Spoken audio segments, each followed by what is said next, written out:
Warning, censorship. Warning, censorship. Warning, censorship.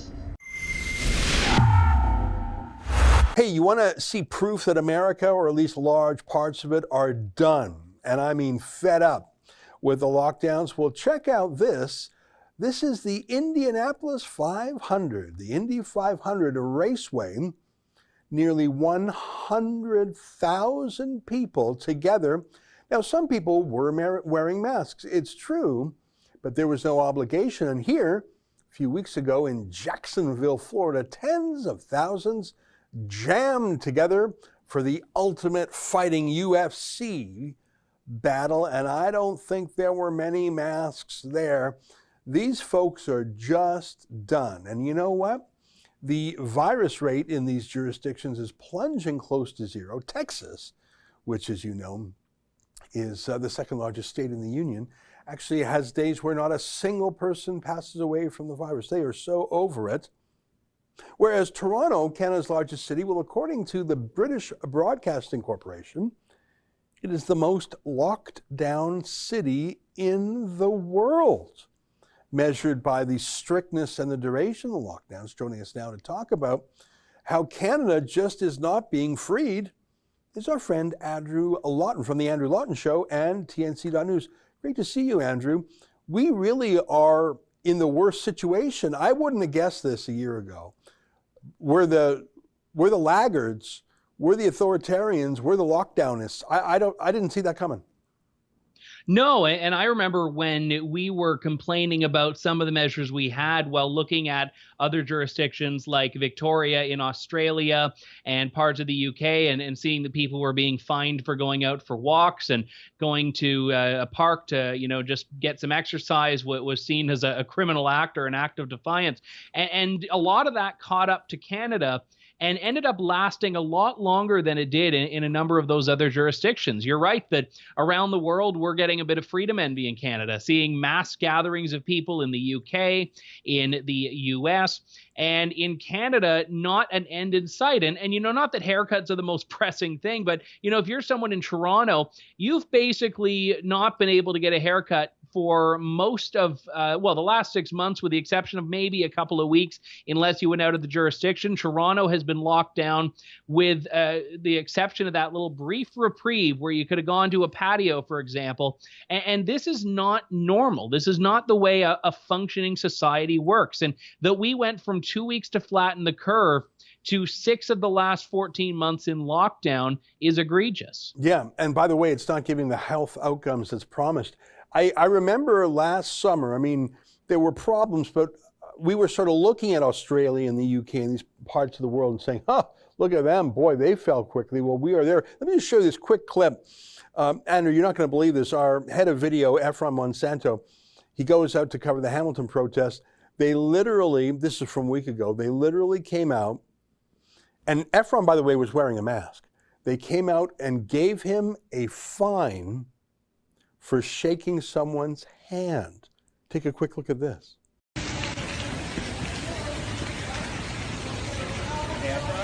How's it going, man? Officer District, City of Hamilton bylaw.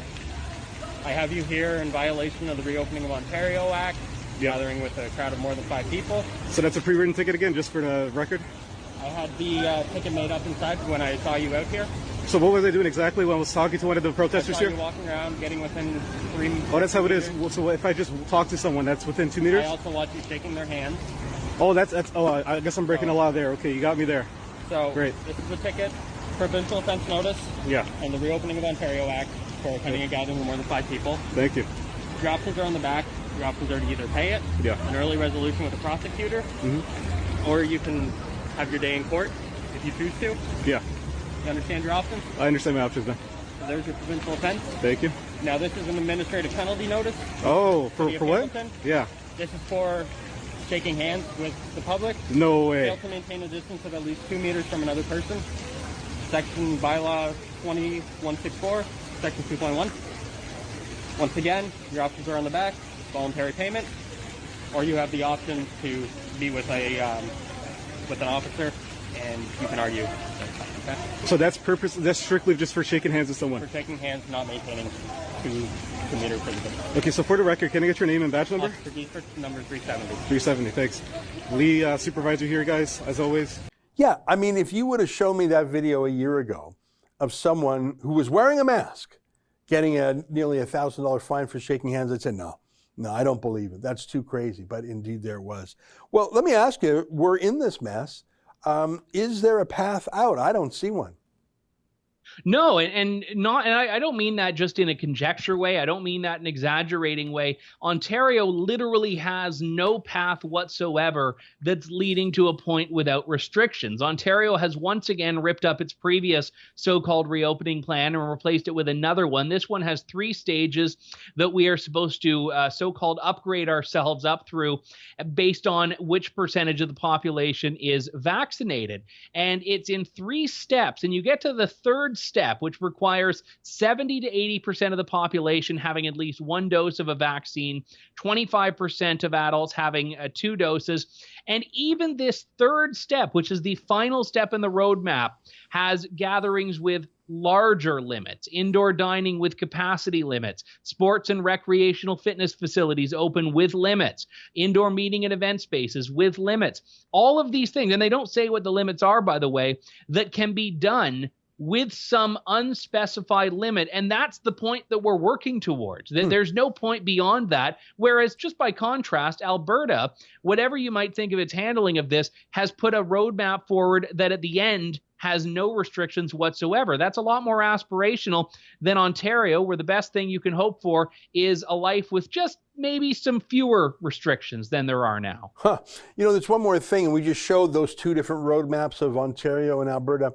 Another thing that I find quirky is the Ontario system has different measurements. This many people getting a vaccine, that many people getting a vaccine.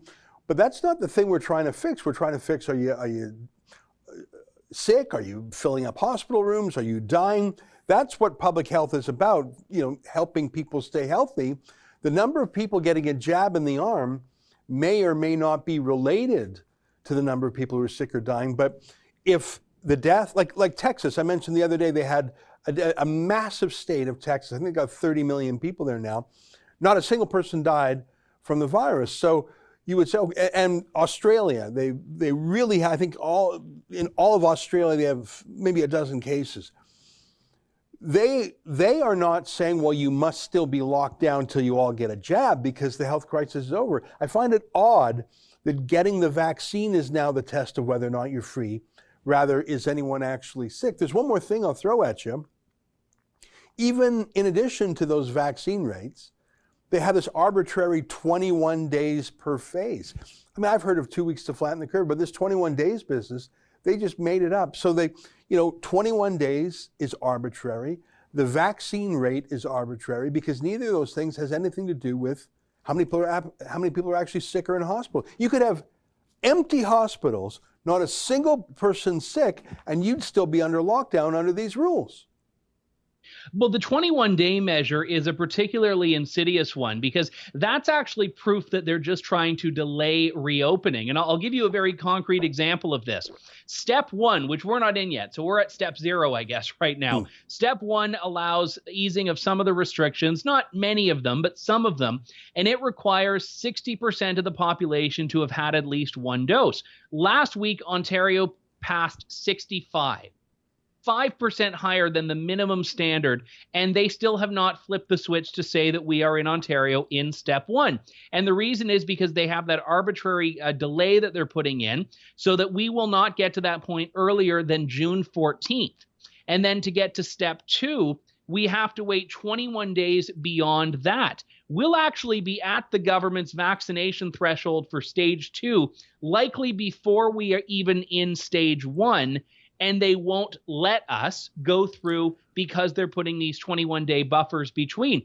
And one of the reasons that the U.S. has had success in reopening is because they understand that vaccines are not the only way to immunity. There's also acquired immunity from people who have had COVID. And you're right, that is kind of an aggregate measure they can look at as far as how many people are in hospitals, irrespective of the specific percentage of people that have been vaccinated. In Canada, there's a contradiction on here. If you want to come into the country and you're a Canadian citizen, you still have to quarantine for 2 weeks, even if you've been fully vaccinated. But if you have a negative COVID test, you've got an old COVID test that says you have the antibodies, basically, you've still got to quarantine, but you don't need to do a test on entry. And then you flip that around, you've got Ontario initially saying that it was not even safe for fully vaccinated healthcare workers to go to a hockey game before they reversed that. Well, if vaccines are so transcendent and they are the be-all and end-all of this, why is the government not actually pegging any of these reopenings to vaccine rates in some areas?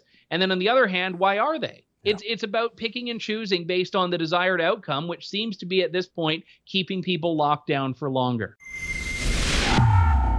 That's an excerpt from my daily show, The Ezra Levant Show. Every day I do a monologue on the news of the day, then I interview an interesting guest, and then I read my hate mail. You gotta subscribe.